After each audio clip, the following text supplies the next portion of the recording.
Hello and welcome to Off the Bench, a podcast about women in sport, which we hope will educate and entertain people of all, sports fans I suppose, of all genders and ages. We're pretty excited today because we've been threatening on Off the Bench to talk about coaching for a while, and we have two people here today to talk about coaching, and we've come from a Women in Coaching conference which has us very excited. So on my left, first of all, is Suzanne Maguire, and Suzanne is not only a former Irish international of long renown and also a club coach still, and very involved with Liffey Celtic in Selbridge, isn't it? But also in Leixlip. But also she's a member of the Elite Performance Committee of Basketball Ireland, and that is a really important position for women to have. There's two women on that, and beside her is Michelle Carpenter from Irish Rowing, the CEO and the first female CEO of Irish Rowing, and both of your sports have new initiatives and have past initiatives about women in coaching that we want to talk to. So first of all, welcome to Off the Bench. Thank you. It's great to have you here, and we didn't plan on you being colour coordinator. No, We're very impressed by that. We really weren't expecting that. We don't have a colour dress code in here whatsoever. Let's talk first of all about Michelle Carpenter. You were part of a panel today that had a very interesting discussion.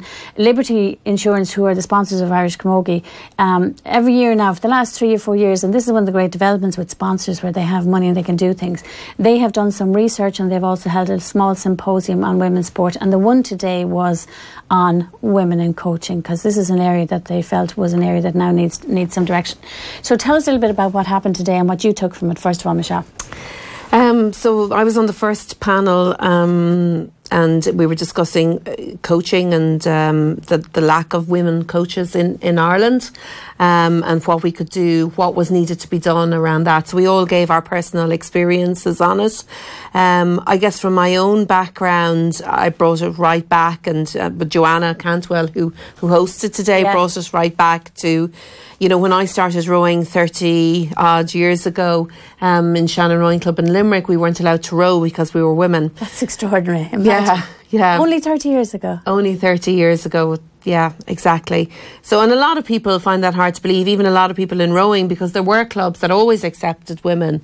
But you had a lot of clubs that were gentlemen's clubs that, struggled to bring women on board. And, I recounted the story today and I only heard this in the last 4 years, actually, because when I joined Shannon, I would have only been, 14, 15. Yeah, you were a teenager. And it was brought to the committee of Shannon Rowing Club, would they have women in the club? And one member of the committee stood up and said, well, we couldn't. They'd be carrying on behind the curtains with the men.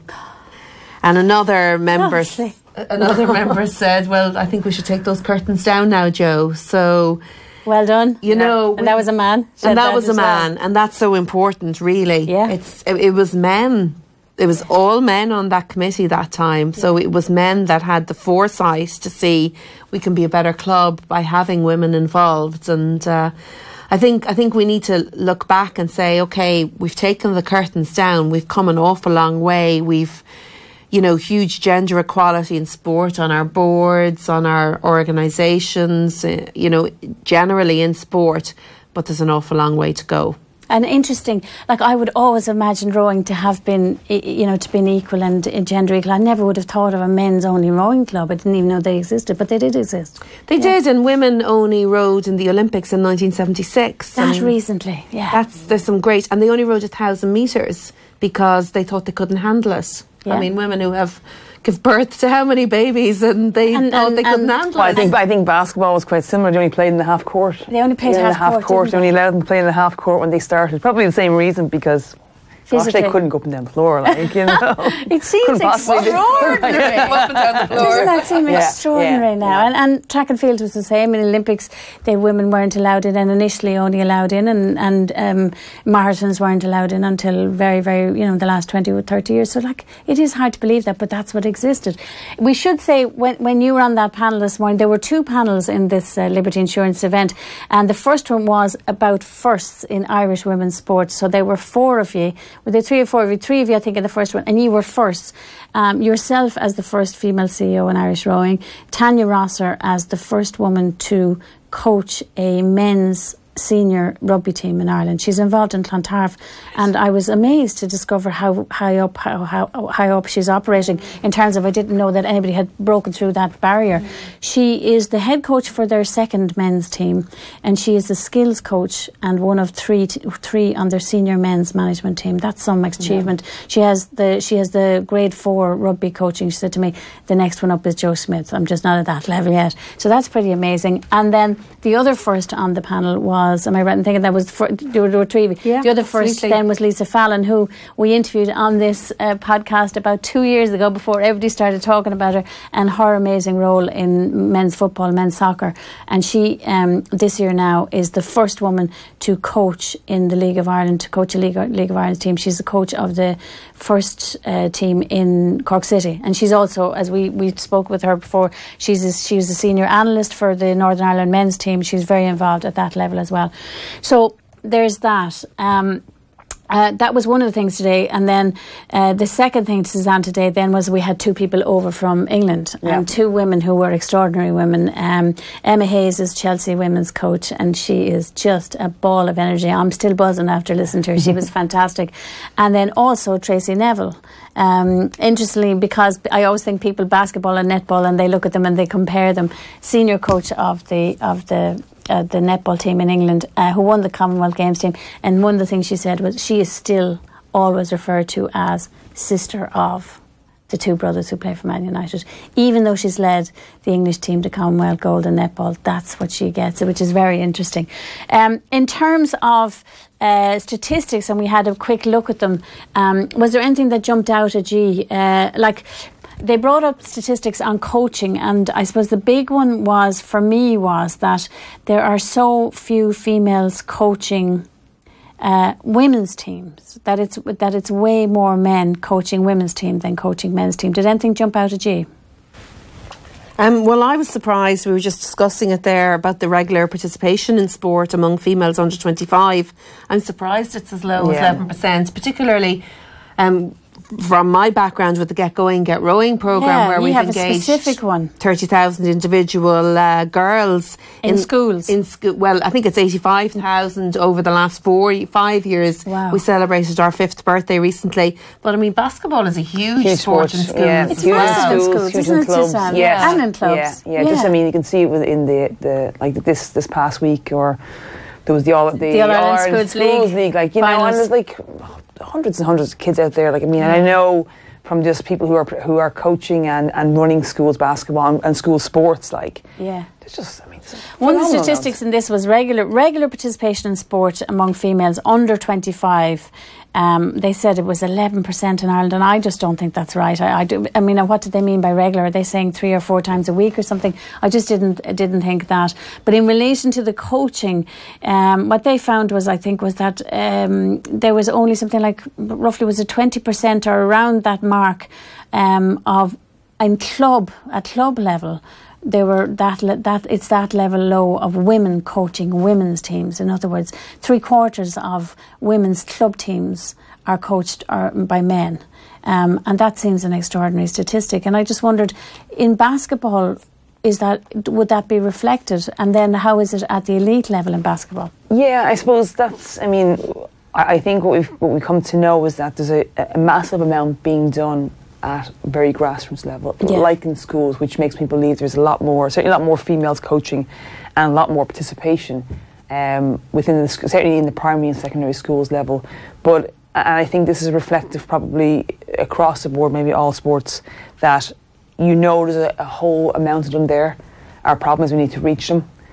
But the higher up and the higher the stakes become, and the more prolific the teams become, and certainly from the EPC's perspective, this began by a look at international Irish teams and a lot of reaction to, why don't you have females in your academy structure that you just announced? Why don't you have females at the international level at head coach position? Yeah. And it was like, why? And the answer was, nobody applied.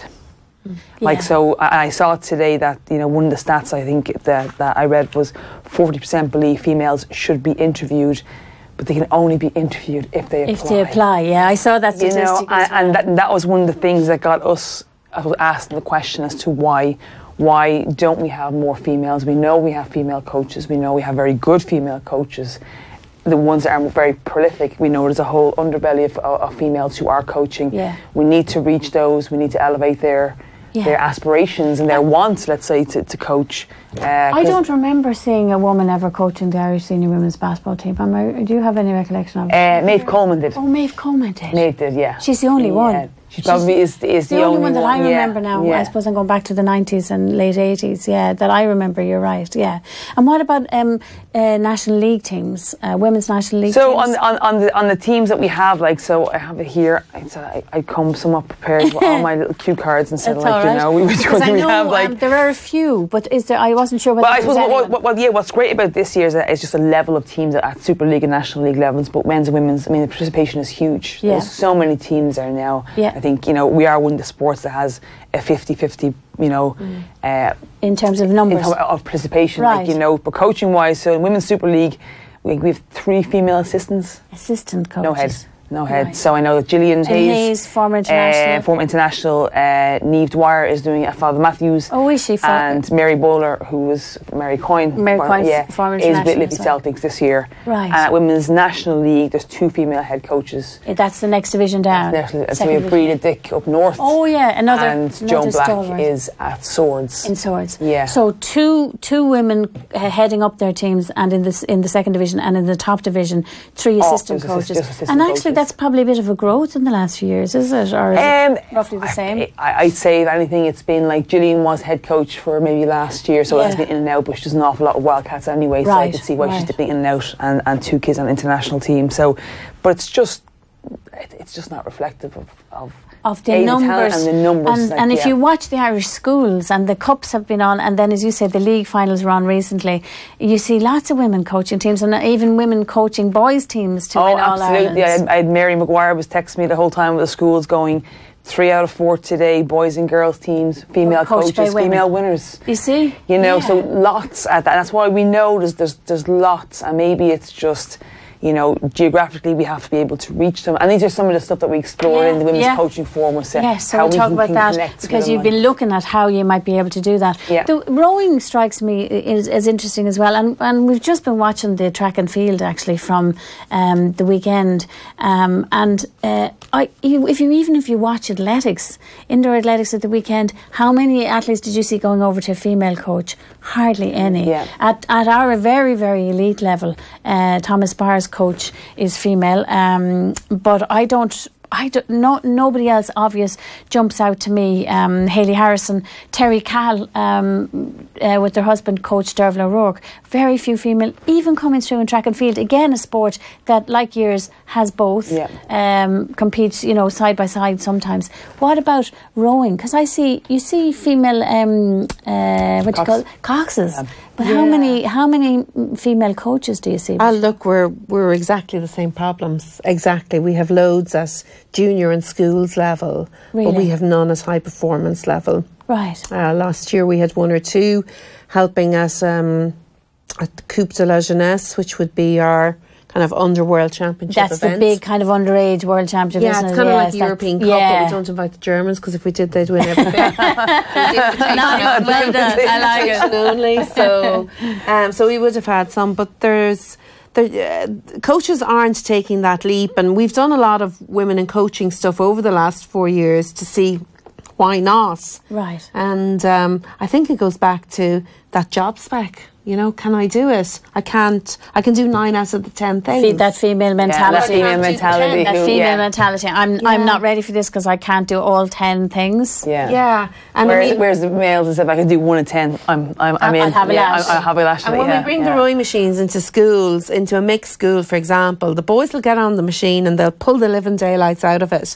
The girls will go, "Am I doing this right? Am I rocking over? Am I?" And it's exactly the same. And I think that's why our TY programme hopefully is going to work very well. So we have a TY programme where we bring rowing. Transition year. Yeah, transition year, called Try Rowing, where we coach the TY students, the transition year students, to be indoor rowing coaches. So it's a peer-led leadership programme. But we also do it for our rowers. And now we're finding those 16, 17 who did it, whatever, 4 or 5 years ago, are now coaching on the bank, and it's giving them the confidence. And we've had 1 or 2 recently that have been injured or couldn't continue to row with their club. Yeah. And they're going, and they have that confidence. And they're coaching. And it's all about confidence. You can do it, you know? Yeah. And we heard the women talk about this this morning, and just about how important confidence is, because if you get those early knocks, for some reason women's confidence gets knocked earlier. And also Emma Hayes makes a really good point, I've heard her talk about it before, which she's saying is male coaches are given a longer rope. If you fail as a male coach, you will be allowed to fail again. But if you fail as a female coach, her experience was, and particularly she worked in the US collegiate system and coached in America, you never get a job again. If you make a mistake as a woman, it's hopped down straight away, and you rarely get a chance to get back in, which I thought was really interesting. You went to college in America. I did, yeah. And Suzanne, tell us a little bit about, were you coached by women? Were you coached by men? Where did you go to college? I went to college at Fordham University in New York. Yeah. I was recruited by a female coach. Were you? But when I got there, she had returned back to a previous job at Dartmouth. So the assistant coach, which wouldn't probably happen today, because they would go out and they'd find the right coach, or they usually have a pipeline now of who they want to bring in. But they just kind of transitioned into, brought the assistant coach and let him become the head coach. Right. Now, in saying that, he always did have female assistant coaches. Right. So I was always kind of surrounded by... You were used to both. Used to both, like, you know, and over there, I suppose the head coach becomes, you know, the assistant coach becomes the one that's more relevant, almost the one that you talk to more, the one that you actually connect with. The head coach becomes this figure of... Very often they're management, aren't they? Yeah, and they are. I mean, it's a full-time job, so it has all its pressures and has all its KPIs and all that kind of stuff that people have to hit, like, you know, but always had very, very successful female that's interesting. Either recent players or who in the coaching world. So was surrounded by that, and I suppose my younger age too, which is quite surprising. I had all female coaches, all. Where? So from my school days in St Mark's in Tala, where I started playing basketball, other than a teacher.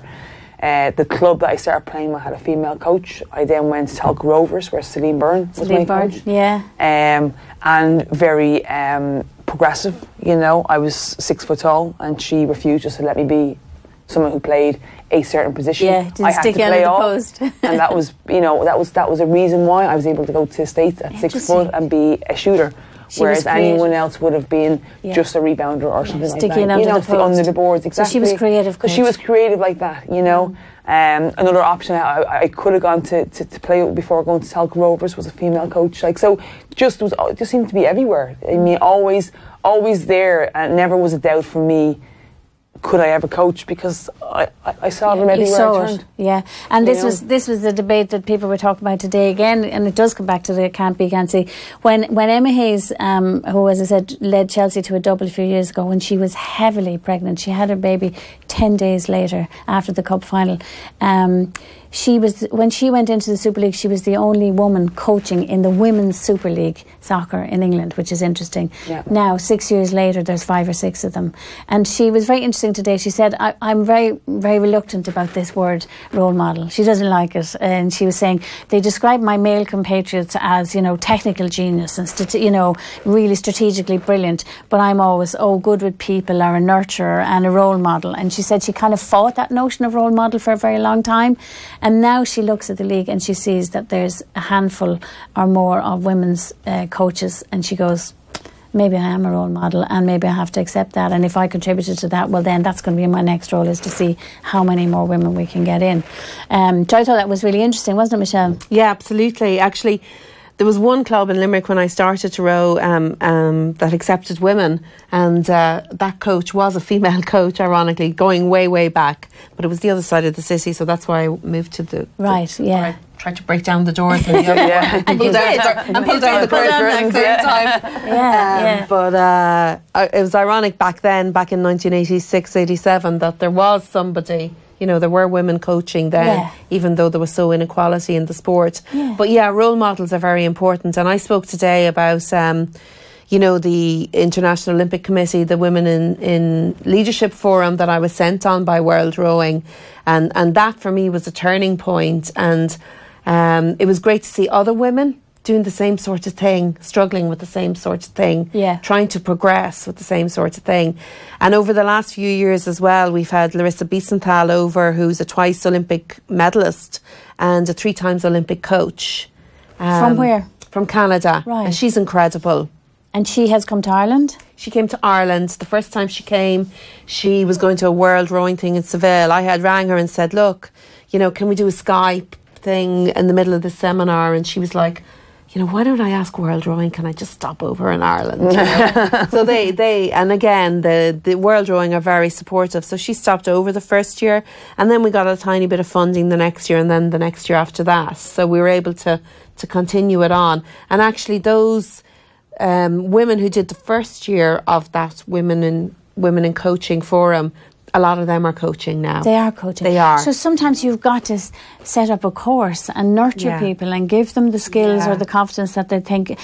Basketball Ireland, I was really curious about this, Suzanne. At this year's cup finals, you held a seminar earlier in the morning before the women's final. Yes. So tell me about what was that involving? Well, I suppose it started like what we talked about with the problem statement of we've international teams. They've now gone into 3-year appointments for international head coaches, you know, and it was no applicants. There's no applicants from women. No applicants. Okay. No one turned up even on the day to interview. Like so, and then I suppose it kind of progressed beyond that, and I suppose opened up more questions about the level of visibility of females in coaching. Where are they? We're looking at our national league teams. You know, again, looking at the top of the pyramid and going down and saying from the high profile all the way down.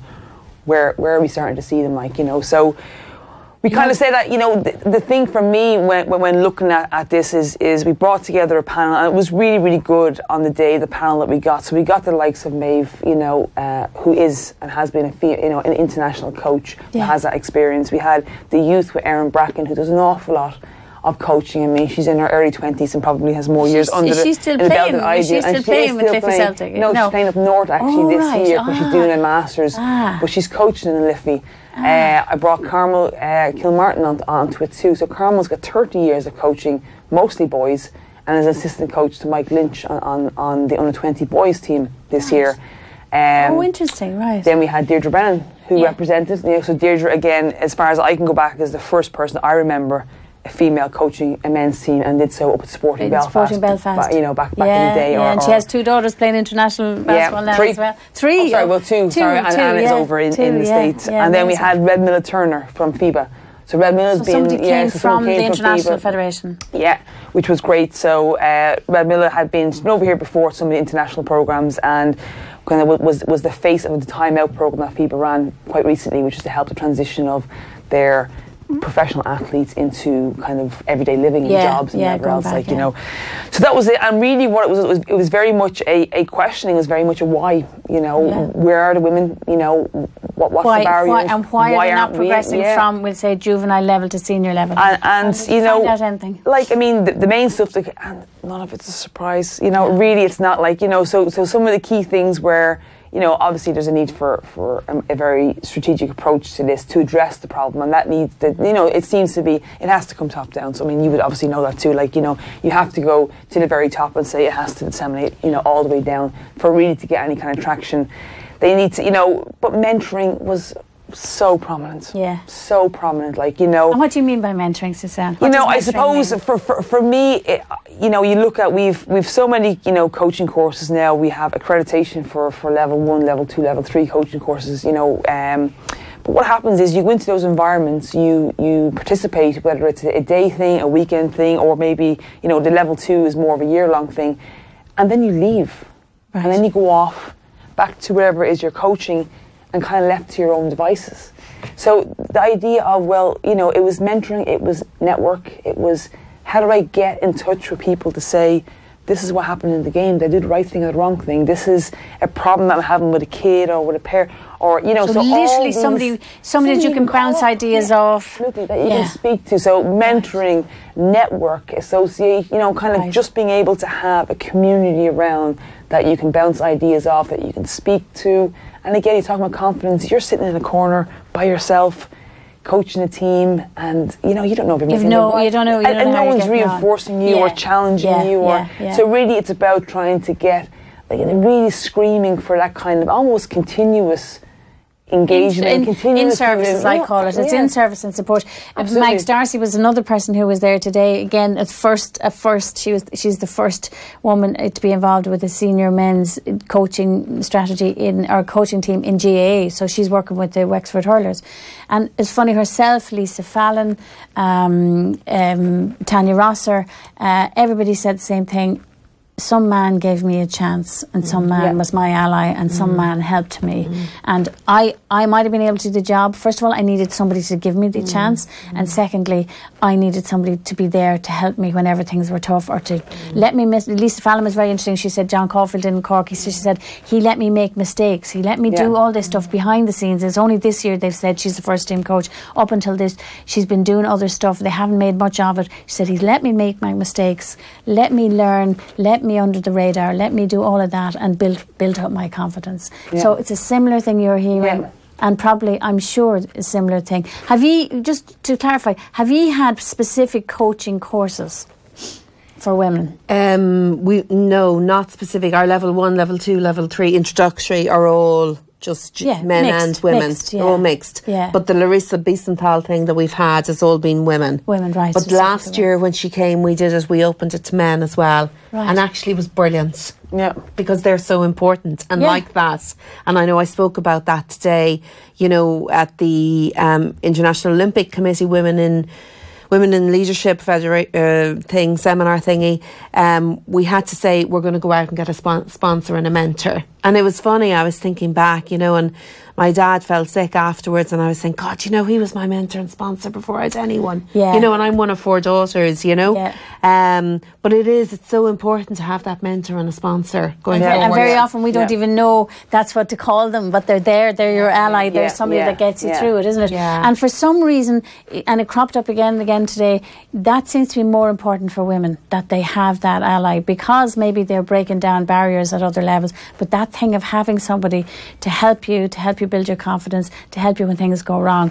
We're going to play now some audio we have of Emma Hayes from today, the Chelsea manager, just because I asked her the very same question that I asked G, which was, why do we not see more women in coaching? Emma Hayes, the first question to ask you is, why do we see so few women in coaching, not just in professional football, but generally today? Well, it's a great question, because I don't think there's a single answer for it. It's the first part. I think there's a knock-on effect that will take some time to change. And the first one being, I'll start at the top. There haven't necessarily been as many opportunities for women coaching elite players in full-time capacities. So as that changes, so will aspirations. Aspirations then create role models and people that go into that position. Role models then create greater participation and more women staying in the sport. And with more women staying in the sport and having positive experiences in sport, are likely to give back or stay in the sport. So it's a complete knock-on effect that I think we're still having to remedy and correct. I also think we have to cater for changing situations of different women. Not all of them want to go into coaching, and I know that from my players. But even when they do, they may be going to be parents, and it's not conducive to suiting times that they may have with their children. So it might have to be, and I've often said to this, do we have to consider support for women with children that want to be in a coaching capacity? Because it gets ignored, that reality, but with the dominant child bearers and likely to spend the majority of our time with our children, going to clubs, etc. So I think we have to create a support mechanism or a conversation in around it so that we keep. I've had this conversation with Kelly Smith, I've had it with Rachel Yankee, about they want to stay in the sport but they don't want to miss out on their children, they don't know if they can do both. So I think with more former players who've had children, I think that will become a bigger topic. So, because I often think, is it difficult to marry motherhood and coaching at the top level, and is that an impediment? Yeah, well, I delayed it because I thought, how can I be successful and be a mother? And then as I moved further through my 30s, I thought I'm just going to feel completely unfulfilled in life unless I do it. That was important. But I was so scared and worried that I wouldn't be able to cope with both. And having done both, I know how hard it is. And were you worried that if I take the time out to have a child, that would be held against me? Because that's something that women worry about in all kinds of I think so. I mean, I only took 8 weeks off, and I found that difficult. To not have the time with my youngster. But I also know it's really difficult to dip back in as a manager 6 months into the season, and that's not because of the pressure from my club. That's me, and that's me being a woman, being hard on myself. So yeah, I think that's really, really tough, and I think we have to promote women to become mothers, whether they're players, whether they're coaches, and then importantly, we have to promote more off time. Find a way to support them. Find a way. Going back part time, like, it's difficult because this is a hard job to do part time at my level. But I have had the support with my staff and to be able to take recovery at the right times. But it's an intense business, so it makes it difficult. And I realised, having gone through it, especially at my level, how much more we need to do to support someone in that position. And when you started in the Super League, you were the first female coach in the Women's Super League, and now there's about 6 or 7, I think. So why do you think that growth has occurred? What have you seen that has made that growth occur? Well, let's start with the fact that I've been successful. And I say that because that may have encouraged some others to say, I want to do it. But also, it said to boards, women can win. And I felt like that as I, look, I'm just a competitor, male or female, it doesn't really matter, I'm a competitor. But for me to see the scores of women come through is as pleasing for me as my own personal successes, because that's the true measure of the impact I can have on our sport. So do you think that other boards saw you having success and weren't afraid to take? I don't think it would have done any harm. I think it would have helped to see, how a female is managing a team at the top level and prospering and provided, similar situations for others. So I think when I first started, and I can think of a few females that were applying for jobs very early on and weren't getting anywhere near it. So that's why I say perhaps it has had an impact, as well as sort of the growing movement of the game. Broadcasting, the need to push more women into situations. I think it happened with osmosis, it happened with time, it happened with, it's happened incrementally. You once, I heard you say once that you wanted to be a spy when you were younger. You've got a degree, I think, or a master's in intelligence and international affairs. And I wondered, is that an addition to you? Is that a help to you as a coach? Yeah, I without it, I've learned, I'm a very good strategist. And plotting a way to win the war, knowing that you're going to lose battles along the way, I think has been helpful. I'm very resilient and determined, and that, along with the ability, I think, to understand people, more a sociologist than a strategist. I think it's my big background, the interactions between people.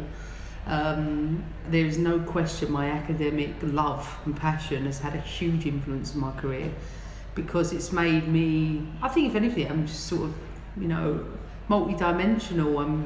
I'm interested in other things. I think I bring other things to my sport. You're a politics nerd. I'm a politics nerd, yeah. But I think my players will say, I spoke to one of my players this morning, Millie Bright, and I said to Millie, why aren't more women coaching?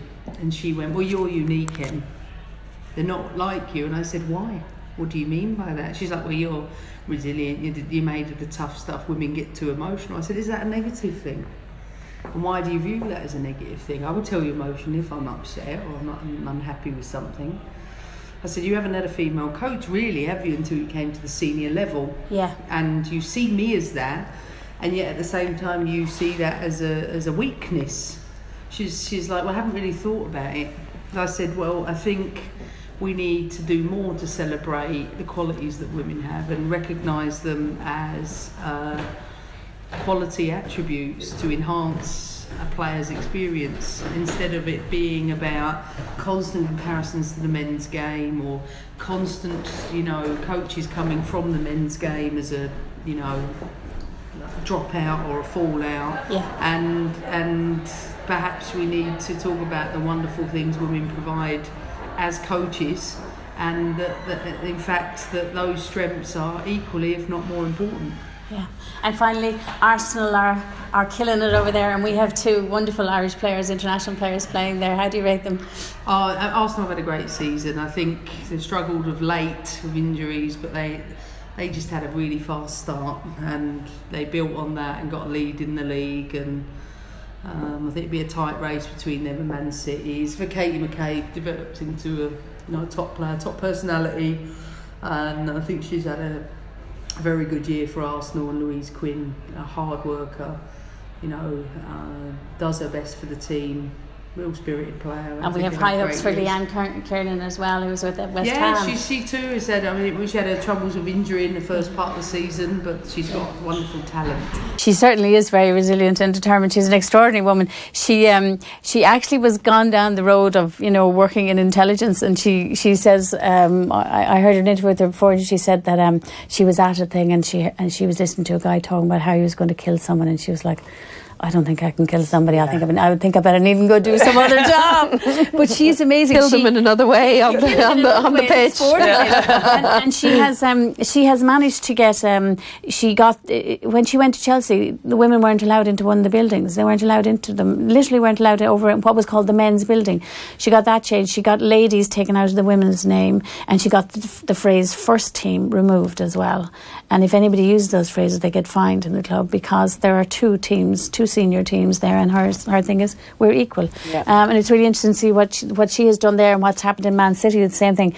What's really extraordinary there, Suzanne, actually, when you listen to it, is this is a woman talking about coaching in women's sport. The struggle to get a senior job at the top level of women's sport. Isn't that amazing? It is. I know before coming on we'd spoken a little bit about what happened in the States with Title IX, and maybe did it have the reverse effect on, or what was the effect on effectively a equality law that comes in 72. 1972, Title IX came into American collegiate sport. So basically, you had up to that point 90% of head coaches of women's sports across, I think, 24 sports. That's right. Were female, and then now it's about 40%. And isn't that extraordinary? So they brought in legislation to give more opportunities to women and girls to play and coach and do everything in sport. And now it turns out that there's 50% less women coaching in US collegiate sport. And why do they think that is, Suzanne?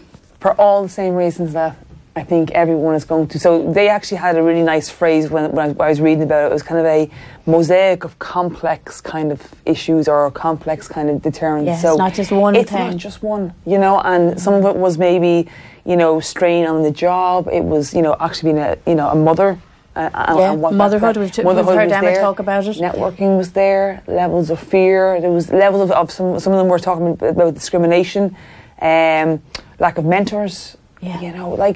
All these kind of things that I don't think is unique to any one sport or it is really interesting though, because everyone presumed that Title IX was going to create all these opportunities, and I've read some stuff on it. It did initially. And the thing about it is, we go back to, which I keep going back to it, is, but did they apply? Are they applying? So, it was now, obviously, men now were looking at jobs where they could coach women's teams. So you saw a proliferation of varsity sports then, where we can make all of these sports now varsity sports. We can pay the coach. We have to pay the coaches. And that's one of the things they reckon. They reckon that male coaches in the American collegiate system saw that there was money to be made in coaching women's teams, so they started applying for women's jobs. The interesting thing is they started getting them. But you do raise a really interesting question, which is raised regularly, which is, are women brave enough, and why aren't women taking up, going for these roles? And do either of you have a strong feeling on that?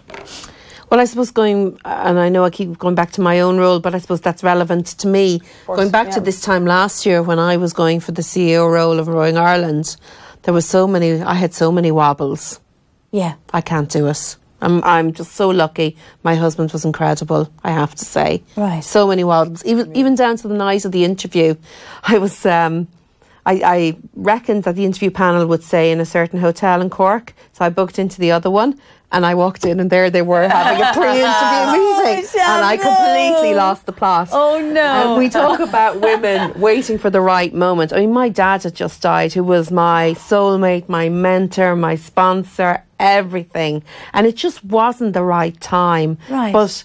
And I've spoken to I've referenced Gabriella Muller quite a lot and in the stuff that I've spoken of in the Women in Leadership thing, because she was definitely instrumental. She's a Mexican woman who and was actually in Ireland last year and gave a talk to women involved in Olympic sports about leadership, about how to make yourself a leader, how to think like a leader, how to act like a leader. Yeah. Really interesting. And I mean, that's so relevant to coaching, because the coach is a leader. Coaching is leadership, isn't it? So it's very similar. But Michelle, can I come back to that question, which is to you, is why did you make that leap to be CEO of a big and a very onerous job now? What was it convinced you to go for this? Well, I always wanted to do it. I always thought, when my boss went, and he, I wasn't pushing him out or anything. He was a great boss. I was very sad to see him go, but I always thought I'd love that job. I could do that job. And you were working on a development role, weren't you? And I was in a development role, exactly, but I had all the skills. I'd been in Europe for 8 years. I'd worked at high profile management jobs, communications. I worked on the launch of the Euro, so I had a lot to bring to rowing, and rowing was my passion. Right. And I just thought, I'd love that job. But someday, someday. Yeah, 5 years, Not now. Because Emma Hayes was saying that today. She was saying, you've got to kick the door down, and you have to be brave enough to kick the door down. And you may have to be more resilient than men. You may have to get a thicker skin. You may have to be less of a perfectionist. But why not go for it? And I think this is something that you seem to be getting at as well, Suzanne, is why are they not applying for it, and what can we do to help them, I suppose? Yeah, so I mean, for me, I remember, because up until last year, so I was assistant coach for the under-18 women. In Littlefield? In the international team. Oh, in the international team. So we played in Italy last August, and it was the first time we've ever had a team playing Division A, which was a huge thing for Irish girls basketball. Yeah, absolutely. You were the assistant coach. I was the assistant coach. But I remember when that was all happening, somebody did ask me to be head coach, and I said no. And I said no because I'd never done it before. And while I don't doubt myself as a coach, the stakes are higher. It's international. It's like, I had no visibility. I never participated in an international program before. Right. So I said no. And I went in as assistant coach, and it was an all-female management team, except for the head coach, who was Pat O'Neill. Yeah. And Pat was great, though, really gave a lot of leeway for me to work with the girls, and very much had a lot of input into what we did, which was brilliant. And now I sit here and say, I'll never be assistant again. Do you? Isn't that brilliant? I do, because now I suppose that, and it is, and from someone who I've played the game, and because you've played, and because you've done well playing it, it doesn't mean you're going to be a great coach. And people should never make that mistake. No, absolutely, and should never believe that players want to be coaches. They're two completely different you need to be a player to be a coach. Yeah, there's a whole load of stuff. There's a whole lot of other skill sets you have to bring to coaching. I mean, technical part of it, but you can learn that one. The other side is so important. It's just that people side of you, and your ability to lead, your ability to communicate, all these things. So tell us, this is fascinating. Why are you saying now, I will never be an assistant coach now, I am ready to be a senior coach? I'm ready to be a head coach, because I suppose now I've seen, like you've walked in the shoes, you've seen the environment, you've seen what goes on, you've contributed to it, you've worked on the program for 2 years, you've just gone through all the stuff, which I suppose for me, I was looking going, I wouldn't even know how to start organising this, but then you kind of learn, well, I work in a position where, my day job is I work for 3 Ireland, and I work in change management and business transformation and all that kind of good stuff. And you surround yourself with good people, and it's the obvious lessons, so all those professional things that you do, sport is the very, very same. And I know now that exactly how I would approach, exactly the type of people you have around you, and just to create that kind of environment. I have no hesitation now that I've, to go and be a head coach or to apply to be a head coach of an international team. Yeah. I've none at all. And obviously, you're still learning, and I'm still learning as a coach, and that will continue forever. And Emma Hayes was fantastic today, and indeed Tracy Neville saying we're always learning. I'm still learning all the time. But that is brilliant to hear, and you had to see it to be it, if you like, and people need to see the role models to be it as well, don't they? Yeah, a little bit. I mean, I suppose I do know people who talk about you have to fake it till you make it, and you absolutely have to. I mean, could I have? I probably could have. But the other things that are coming out were important. That I realised maybe my coaching network wasn't as strong, or the people I could rely on. So even if I did take it, that any maybe it's a male thing, maybe it's not a male thing, maybe somebody else goes, I'll take the job, and then calls 5 people and says, what do I do now? And I just wasn't that person. I'm not built that way. I kind of want to know. Well, we know from all the studies that women actually aren't built like that way. And it's a really interesting point to make, because I heard Emma Hayes ask before about going for a job in the men's game. And she said Joey Barton was talking to her one day and said, you should be working in the men's game. Why aren't you working in the men's game? And lots of people in England think she could be the first woman to manage a men's professional team in football. But interesting, at the time she said, do you know what? I'm not interested at the moment. First of all, I have enough on my plate. I have a small child. I have a lot of things on. But, and I thought this is really interesting what you're saying. Yeah. She said, I know every female scout in the world. I know every female agent in the world. She said, I would have to go and get all of that information and all of that experience again on the men's side of the game. Yeah. Then I have to have a board that I know I can trust. I have to have, head of the club. I have to know they're going to support me, absolutely back me to the hilt. She said, so it's a completely different dynamic in the men's game. Just because you can do it in one doesn't mean you can do it in the other. And it was really interesting to me was exactly what you're saying. She wanted to have all those ducks in order before she felt she was ready to do it, even in the women's game, never mind in the men's game, which is completely different. So it's something you have to expect with women and maybe help them more with. Yeah, but I think women need to realise it's okay if some of those ducks aren't lined up. Well, that's the thing. No, that's one of our biggest problems. Yeah. And last year... You do have to fake it to make it sometimes. You do. That's going to go down in history with me. Because she said this phrase today and Emma Hayes jumped on it and loved it and said, oh, that's a great phrase. And that came out, that wasn't me, that came out of our first Women in Coaching Forum, that those women were saying we can't make it, and that was the phrase that came out of it. But the other thing was last year I spoke at the International Boxing Association Women. They had a gender forum. All right. And they've a long way to come. I mean, the men sat at one side of the room and the women in the other. I couldn't believe it. I had come from a world rowing event where we were all mixing, and gosh, people think rowing is blazers, know. And I spoke about that last year, going for the position, and emotionally not being ready because I was still grieving and all of that. I just felt it wasn't right, but I went for it, and here you are. Sometimes it's a leap of faith. It is a leap of faith. Yeah. And sometimes we have to have a leap of confidence as well.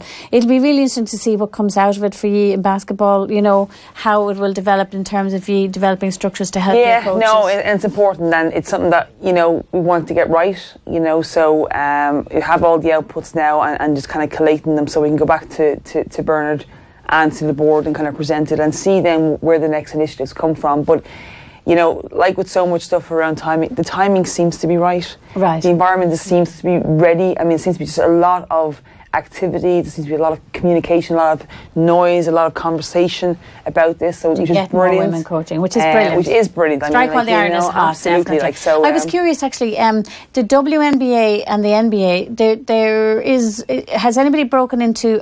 There are women coaches in the WNBA, and actually they seem there to are be women quite coaches in the WNBA. Absolutely. Yeah. And then in the NBA, obviously, you kind of feel sorry, but Becky Hammond is fantastic career, fantastic athlete, and now is the first full-time assistant coach at the San Antonio Spurs in the NBA, and I think touted now that she is has or will be the first to interview for a head coach. And that's been the big debate in America is first of all she has to get an interview, but actually very prominent male players in America have come out and said this woman is, she's a brilliant coach, she's brilliant with us, haven't they? They have. No, absolutely, and it's just, it comes back to. It comes back to, we talked about Title IX and about all of a sudden male coaches see two avenues but there's never been 2 avenues for women. There's never. It's hard enough for them to have an avenue in their own avenue sport. one, let alone 2. So for me, it's that was obviously a massive piece of legislation. I mean, it's a massive thing to happen. Yeah. The outcomes then become more in the hands of people who are living in generations and whatever else. I think women have to stand up now and if you want the jobs, if you want the positions, if you want the coaches, if you have young girls, they need role models, mentors, if they need to see the future, then you have to be, you have to kind of be the visible person within their lives too. So, I would encourage more than anything else women just to get up there and get out and take the leap of faith, or, if it is your passion, if it is something that you want to do, go out and do it, and it doesn't have to be perfect. No, that's the big thing, I think. We don't have to be perfect all the time. Well, Michelle, you've done it at an administrative level, and it was a big leap of faith. You had a difficult time in your life, obviously. Yeah. But it's been worth it by the sounds of things. You love it. It has. I have some rocky days, some very rocky days. We all. But I have some great mentors and who really, really support me, that I can pick up the phone. And I've picked up a few more on the way, apart from the first. And look, I have great support at home. Yeah. And my kids are great support. I mean, I've 4 under 16, and I think it's so important for them to see that it's okay for me to go out. And I'm in Cork tomorrow. I'm back on Thursday. I'm back in Cork on Friday. So it's important for them to know when, I've 1 girl and 3 boys. It's important for them to know that this is okay, so that when they have whatever partners, whatever, that they can support them and say, this is natural, this is the way forward. It's not only okay, it's brilliant. It's brilliant that you're out there leading your sport or whatever, whether it's as a coach or as an administrator or a leader in the organisation. Look, thanks so much for coming in, to both of you. Absolutely. If anybody's interested in those Liberty Insurance, go onto their social sites, and you'll find the statistics that have come out about coaching. But really, there's nothing there that we didn't know. 3/4 of women's club teams, they found, were coached by men, and that's at that level. So you can imagine how little it happens then the higher up you go. So let's see, can we change it? If you're interested in finding out a little bit more about it, there's a couple that I follow on Twitter. There's a female coaching network in England. It's on Twitter, it's at female CN. There's another one at Bubble Coaching. I think that one might be an American one. And also, I think the starting point for everybody in terms of coaching as well is your own organisation, your own sports, which is what you've both been talking about. So whatever your sport is, there is a pathway to become a coach. You just have to find out what it is, find yourself a great mentor, do your coaching badges, get your skills, but be confident and take that big leap of faith. So until the next time, you can get all of our other podcasts on the podcast link in Off the Ball. If you go into Off the Ball and scroll down on their podcast link, you'll find the Off the Bench link there, and all our previous podcasts are there. So we hope you enjoyed this one on coaching. It's something we will come back to again and again, I know, because we need more women in coaching. It is so important. Until the next time, everyone, thanks a lot. Thanks for listening.